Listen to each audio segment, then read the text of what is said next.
Hello मंडळी, सुरुवात करूया एका नव्या प्लांट बेस्ड रेसिपीची। आज आपण वेगवेगळ्या हर्ब्सपासून हेअर ऑइल कसं बनवायचं ते पाहणार आहोत। तर माझ्याकडे खूप प्लांट्स आहेत, त्यामध्ये काही हर्बल प्लांट्स सुद्धा आहेत। तर त्या हर्ब्सपासून वनस्पतीपासून मी हेअर ऑइल बनवते, तर त्याची रेसिपी मी शेअर करते आहे।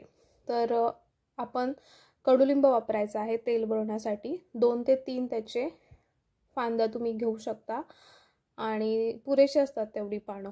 तसेच मी तुळस वापरते, तर तुळशीची सुद्धा पानं तुम्ही घ्यायची आहेत काढून। काळी तुळस असेल, कृष्ण तुळस ज्याला आपण म्हणतो, ती असेल तर उत्तमच। तर ते सुद्धा तुम्हाला 2 ते 3 त्याच्या छोट्या फांद्या लागतील। तसेच जर तुमच्याकडे जास्वंद असेल तर तुम्ही तो सुद्धा वापरू शकता। तर जास्वंदाच्या फक्त पाकळ्या वापरायच्या असतात। तसेच तुम्ही जास्वंदाच्या झाडाची पानं जी असतात ती सुद्धा वापरायची आहेत। पानांमध्ये सुद्धा खूप फायदेशीर असे घटक असतात जे तुमच्या हेअरसाठी खूप महत्त्वाचे आहेत। तर शक्य झाले तर तुम्ही 2 ते 3 पानं तुमच्या रिक्वायरमेंटनुसार वापरू शकता। तसेच कढीपत्त्याची पानं सुद्धा वापरायची आहेत। कढीपत्ता हा उत्तम इन्ग्रेडियंट आहे हेअर ट्रीटमेंटसाठी। तर शक्य झाले तर तुम्ही कढीपत्त्याची 4-5 छोटी फांद्या ज्याला आपण म्हणू किंवा देठं घ्यायची आहेत। तसेच कांद्याचं बी मिळतं, तर तुम्हाला हे कोणत्याही आयुर्वेदिक शॉपमध्ये मिळेल किंवा किराणाच्या दुकानात सुद्धा मिळेल। ऑनलाईन सुद्धा अवेलेबल आहे निगेला सीड्स। तर हे खूप फायदेशीर असतं। तर तुम्ही जेव्हा हेअर ऑइल बनवता त्यात हे नक्की वापरत जा, केसांना पोषण देण्याचं काम करतं। तर मी हे 2 चमचे वापरते आहे। काळ्या तिळासारखं असतं ते, पण हे कांद्याचं बी आहे, काळं तीळ नाहीये। दुसरा जो ड्राय घटक आहे तो आहे रोजमेरी। तर रोजमेरीची ओली पानं असतील, तुमच्याकडे प्लांट असेल तर तुम्ही त्याचीही वापरू शकता। नसेल तर तुम्ही असे ड्राय मिळतात त्याची पानं, ती सुद्धा तुम्ही वापरू शकता। कोणत्याही आयुर्वेदिक शॉपमध्ये ऑनलाईन हे मिळून जातात। तर याचं सुद्धा खूप महत्त्व आहे। जर तुम्ही हेअर ऑइल घरी बनवत असाल तर नक्की तुम्ही 2 ते 3 चमचे हेअर ऑइल बनवताना हे वापरत जा। खूप पोषक घटक असतात रोजमेरीमध्ये। तसेच मेथीचे दाणे वापरायचे आहेत 2 ते 3 चमचे। तर हे सुद्धा खूप उत्तम काम करतात। तर हे 3 ड्राय घटक मी वापरते। बाकी सर्व माझ्या बागेतल्या काही हर्बल वनस्पती आहेत। तर हे सर्व घटक जे आहेत ते आपण एकत्र करून घेणार आहोत। तसेच जर शक्य झालं तर तुम्ही ॲलोवेरा सुद्धा वापरत जा, तुमच्याकडे अवेलेबल असेल तर। ॲलोवेरा छोट्या छोट्या पीसेसमध्ये कट करून घ्यायचा आहे आणि तेल बनवण्यासाठी तुम्ही तो वापरू शकता।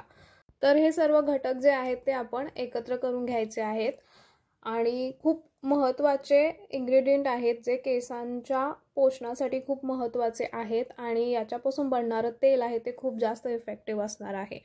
तर लोखंडी कढईत मी हे बनवणार आहे। तर आपण हे जे घटक वापरले त्याच्या दुप्पट तेल वापरायचं आहे, कारण तेल जे आहे ते शोषून घेतात या गोष्टी ज्या आपण वापरतोय तेल बनवताना। त्यामुळे दुप्पट तेल घ्यायचं।